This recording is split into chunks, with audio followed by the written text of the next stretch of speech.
सभी विद्यार्थियों का एसवी चिल्ड्रन एकेडमी रावला मंडी के ऑनलाइन प्लेटफॉर्म पे स्वागत है।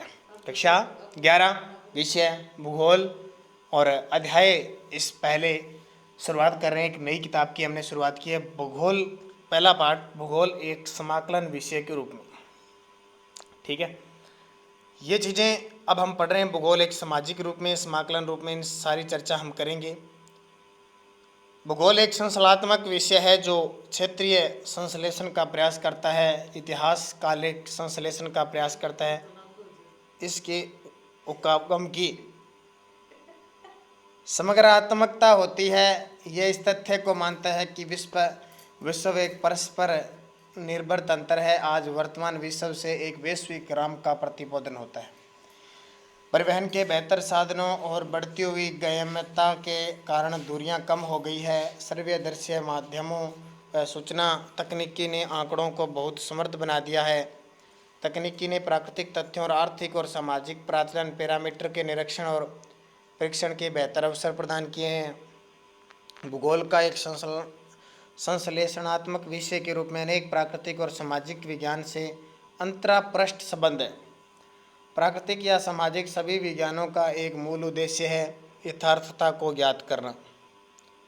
भूगोल यथार्थता से जुड़े तथ्यों के साचर्य को बोधगम्य बनाता है। रेखा चित्र 1.1 भूगोल का अन्य विज्ञानों के साथ संबंध दर्शाता है। वस्तुतः विज्ञान से संबंधित सभी विषय भूगोल से जुड़े ना, पर्यावरण से संबंधित है, भूमि से है, पृथ्वी से है, सब विज्ञान से भी जुड़े हुए हैं, क्योंकि उनके कई तत्व क्षेत्रीय संदर्भ में भिन्न भिन्न होते हैं। भूगोल स्थानिक संदर्भ में यथार्थता को समग्रता से समझने में सहायक होता है। अतः भूगोल न केवल एक स्थान से दूसरे स्थान में तथ्यों की भिन्नता पर ध्यान देता है, अपितु उन्हें समग्रता में समाकलित करता है, यानी सबको समाहित करता है। भूगोलवेत्ता को सभी संबंधित क्षेत्रों की व्यापक समझ रखने की आवश्यकता होती है, जिससे वे उन्हें तार्किक रूप से संश्लेषित कर सके। यह संश्लेषण कुछ उदाहरणों की सहायता से सरलतापूर्वक समझाया जा सकता है। यथा भूगोल है वो ऐतिहासिक घटनाओं को प्रभावित करता है। स्थानिक दूरी समय विश्व के इतिहास की दिशा को परिवर्तित करने के लिए एक प्रभावशाली कारक है। क्षेत्रीय विस्तार लड़ाई के दौरान विशेषकर पिछली शताब्दी में कई देशों के लिए सुरक्षा का साधन बना। परंपरागत युद्ध में बड़े आकार वाले देशों ने अधिक स्थान छोड़कर समय का लाभ प्राप्त किया। नए विश्व के देशों के चारों तरफ विस्तृत समुद्र द्वारा प्रदत्त रक्षा कवच उन्हें उनकी मिट्टी पर युद्ध होने से बचाता रहा। यदि हम विश्व की प्रमुख ऐतिहासिक घटनाओं का विवेचन करें तो उनमें से प्रत्येक की भूगोलिक व्याख्या की जा सकती। यानी पहले युद्ध होते थे तो किसके लिए? भूगोलिक क्षेत्र के लिए, साम्राज्य विस्तार के लिए। मान लो एक जगह, मान लो सबसे ज़्यादा वन है और वहाँ पे खूब सारे घोड़े हैं, वनों में हाथी है, तो एक राजा क्या करेगा? उन हाथियों को प्राप्त करने के लिए उस भौगोलिक क्षेत्र पर अधिकार करेगा। या कोई बड़ी बड़ी खानें निकल रही है, कोई ऐसा संसाधन निकल रहा है जिसे उस राजा को चाहिए, तो वो किससे है? भूगोल से संबंध रखता है युद्ध। नए विश्व के देशों के चारों तरफ विस्तृत समुद्र द्वारा प्रदत्त रक्षा कवच उन्हें उनकी मिट्टी पर युद्ध होने से बचाता रहा। यदि हम विश्व की प्रमुख ऐतिहासिक घटनाओं का विवेचन करें तो उनमें से प्रत्येक की भौगोलिक व्याख्या की जा सकती है। भारत में हिमालय एक महान अवरोध के रूप में देश की रक्षा करता है, परंतु उसमें विद्यमान दरें मध्य एशिया के आक्रमणकर्ताओं और प्रव्रजनों को मार्ग की सुविधा देते रहे। समुद्री किनारे दक्षिणी पूर्वी एशिया, यूरोप, अफ्रीका से संपर्क को प्रोत्साहित करते रहे।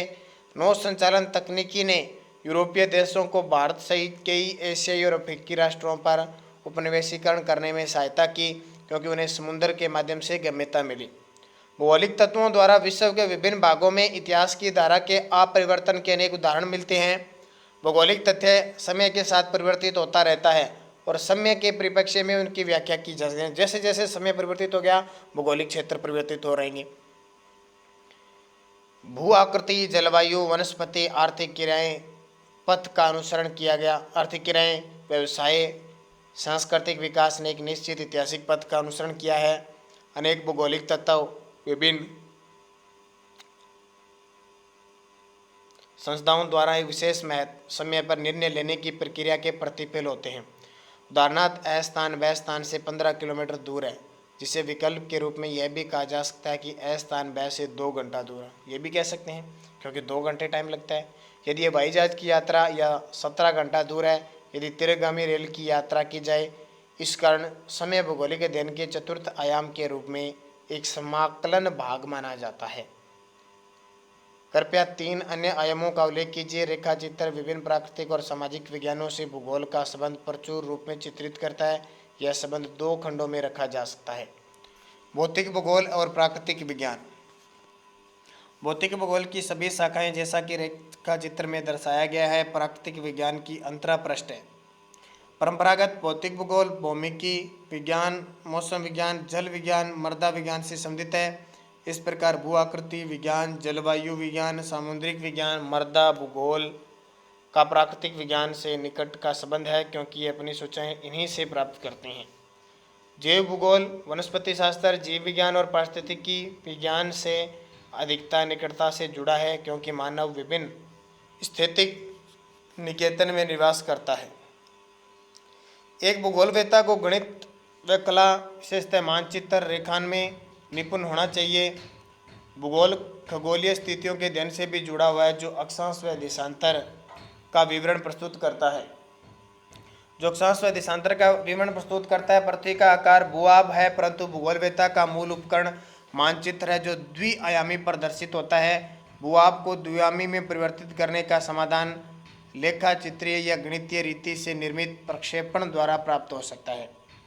रेखात्मक तथा परिमाणात्मक तकनीक में गणित, सांख्यिकी और अर्थमिति में प्रवीणता की आवश्यकता होती है। मानचित्र कलात्मक कल्पना तैयार किए जाते हैं। खाका मानचित्र मानचित्र कला हेतु कला में निपुणता आवश्यक है।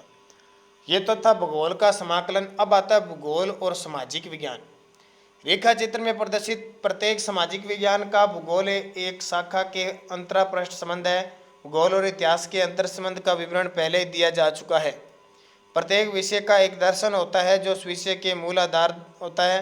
दर्शन किसी विषय को जड़ प्रदान कर उसके क्रमशः विकास प्रक्रिया में स्पष्ट ऐतिहासिक भूमिका प्रस्तुत करता है। इस प्रकार भौगोलिक चिंतन का इतिहास भूगोल की मात्र शाखा के रूप में सर्वोदय पाठ्यक्रम में सम्मिलित किया गया है।